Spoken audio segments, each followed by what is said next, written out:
नमस्कार प्यारे बच्चों, बहुत बहुत स्वागत है आप लोगों का सिंपल एजुकेशन में। दोस्तों, आज की इस वीडियो में हम लोग बात करेंगे कक्षा 6, 7 एवं 8 की 19 मार्च की रीडिंग कैंपेन अर्थात पठन अभियान की वर्कशीट नंबर 49 के बारे में। State council of educational research and training अर्थात SCRT द्वारा प्रदान की गई यह वर्कशीट इंग्लिश की है और इसमें हमें होली सेलिब्रेशन के बारे में बताया गया है। तो सबसे पहले हम देखेंगे कि यह वर्कशीट हमें क्या जानकारी देती है और उसके बाद जो सवाल इस वर्कशीट में दिए गए हैं एक एक करके हम उन सवालों के जवाबों को भी जानेंगे। तो चलिए बिना वक्त जाए हुए हम लोग आरंभ करते हैं आज की इस वीडियो में कक्षा 6, 7 एवं 8 की 19 मार्च की रीडिंग कैंपेन की वर्कशीट नंबर 49 के बारे में अपना अध्ययन होली के बारे में। मधु एंड रमन वर नेबर्स। मधु और रमन जो थे वो पड़ोसी थे। Their parents lived with lot of love, so the children also grew up learning values like compassion and care for each other. Raman और मधु के जो पेरेंट्स थे वो आपस में प्यार और सौहार्द के साथ रहते थे और यही जो सीख थी उनके बच्चों को भी प्रदान की गई कि वो कंपैशन और केयर का एक दूसरे के प्रति सहानुभूति रखें। They celebrated all the festivals together, whether it was Diwali, Christmas, Guru Parv और ईद। वो दोनों परिवार विभिन्न प्रकार के त्यौहार एक साथ मनाते थे, फिर चाहे वो दिवाली हो, क्रिसमस हो, गुरु पर्व हो या ईद हो। They made sure that they did not cause harm to nature, yet enjoyed a lot and celebrated with lot of joy. वो इस बात का ध्यान रखते थे कि चाहे किसी भी त्यौहार पर कितना भी आनंद वो मनाए, इससे प्रकृति को कोई नुकसान ना पहुंचे, इस बात का ख्याल वो दोनों ही परिवार रखते थे। This time Holi was falling in the second week of March. इस बार जो होली थी वो मार्च के दूसरे सप्ताह में पड़ी। Both Madhu and Raman decided to do something that would inspire others and would also bring festivity. Madhu और रमन दोनों ये तय करते हैं कि इस बार वो कुछ ऐसा करेंगे जिससे वो दूसरों को भी प्रभावित कर सके और जो त्यौहार है वो भी मना लिया जाए। Cheer and joy to all. They thought and thought. वो निरंतर सोचते रहे कि क्या किया जाए। Colour and water were the usual custom. पानी डालना और रंग लगाना ये तो पारंपरिक रीति रिवाज थे जो होते ही आए थे। They felt that colours harm the skin and throwing water at each other meant a lot of wastage. उनको लगता था कि जो हम एक दूसरे के ऊपर रंग लगाते हैं वो त्वचा के लिए हानिकारक होता है और एक दूसरे के ऊपर जो पानी डालते हैं उससे पानी की बर्बादी होती है। They were taught at school that water can not be produced so it has to be used with care.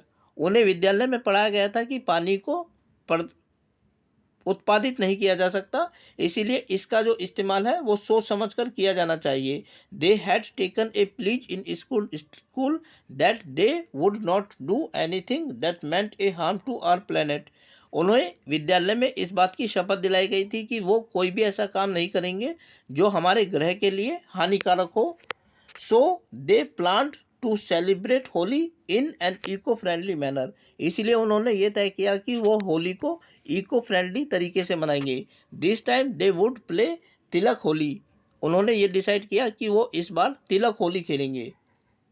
They would only apply ए टीका on each others forehead and would enjoy home made sweets like gujiya and besan barfi. उन्होंने ये तय किया कि एक दूसरे के माथे पर वो जो है तिलक लगाएंगे और घर में बनी हुई जो मिठाइयाँ हैं और बेसन की बर्फ़ी है उसे खाएंगे।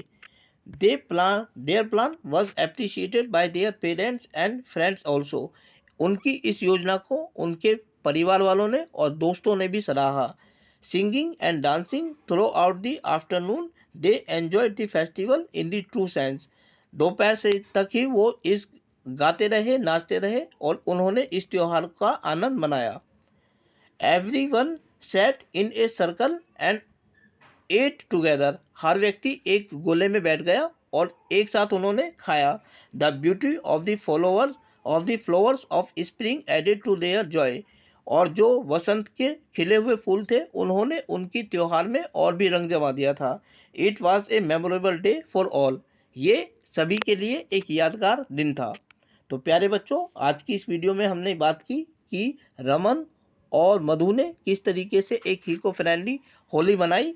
अब इस वर्कशीट में जो सवाल दिए गए हैं, एक एक करके हम उन सवालों के जवाबों को देखेंगे। यहाँ क्योंकि स्थान की कमी है, इसलिए अन्यत्र हम देखेंगे कि कैसे हम इन सवालों के जवाबों को लिख सकते हैं। तो चलिए बढ़ते हैं आगे और देखते हैं ये एक्टिविटीज़ और इनके जवाब। पहला सवाल है, राइट ए स्लोगन और शॉर्ट पोएम अबाउट होली, अर्थात होली के बारे में एक स्लोगन या शॉर्ट पोएम हमें लिखनी है। तो प्यारे बच्चों, मैंने एक स्लोगन लिखा है, let us we play Holi together with water, remember without water there will be disaster. आओ हम बिना पानी के होली खेलें, क्योंकि पानी के बिना ज़िंदगी जो है वो एक आपदा की तरह होगी। ये छोटा सा स्लोगन है, आप इसी तरीके का कोई अन्य स्लोगन बना सकते हैं या इसे भी लिख सकते हैं, और यदि आप चाहें तो इसके स्थान पर कोई छोटी सी पोएम भी लिख सकते हैं। लेकिन ध्यान रखिएगा कि ये वर्कशीट क्योंकि इंग्लिश की है, तो पोएम जो आप लिखेंगे वो इंग्लिश में ही होनी चाहिए, न कि हिंदी में। अगला जो सवाल है, what do you appreciate about Madhu and Raman, यानी मधु और रमन के बारे में आपको क्या प्रशंसनीय लगा। और इस सवाल के जवाब को हम इस तरीके से लिख सकते हैं, eco friendly behaviour of Madhu and Raman is more appreciated for us, अर्थात मधु और रमन का इको फ्रेंडली बिहेवियर हमारे लिए बहुत ही प्रशंसनीय रहा। अगला जो सवाल है, how would you celebrate Holi, यानी आप किस तरीके से होली खेलना चाहेंगे। Share your ideas about celebrating Holi in A way that is joyful, आप उन तरीकों का, उन विचारों का वर्णन कीजिए जिनके द्वारा आप मज़ेदार तरीके से होली खेल सकते हैं। तो हम इस तरीके से इस सवाल का जवाब लिख सकते हैं, we celebrate simple and eco friendly Holi, यानी कि हम सिंपल और इको फ्रेंडली होली खेलेंगे। We touch feet of elders on this day, बड़ों के पैर हम इस दिन छुएंगे। And eat together sweets and snacks rather than wasting throwing water on each other, और हम एक साथ मिलकर मिठाइयाँ और जो नमकीन वगैरह होती हैं वो खाना चाहेंगे, बजाय दूसरों के ऊपर पानी फेंककर पानी की बर्बादी करने से अच्छा। अगला जो सवाल है वो, Holi is a festival of colours, जो होली है वो रंगों का त्यौहार है। Be creative and use your poster colour to create a colourful sheet using thumb impressions और थ्रेड पेंटिंग और टूथ ब्रश पेंटिंग।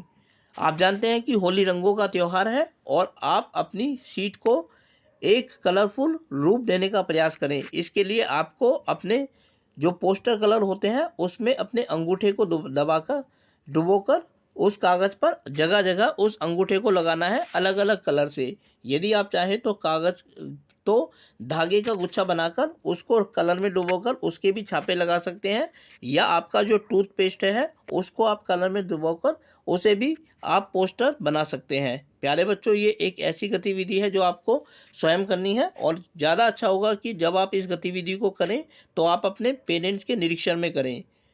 तो इस प्रकार आपके सामने एक नई तरीके की पेंटिंग उभर कर सामने आएगी और बहुत ही अलग तरीके का अनुभव आपका ये होगा। यदि आप चाहें तो आप इसको कर सकते हैं।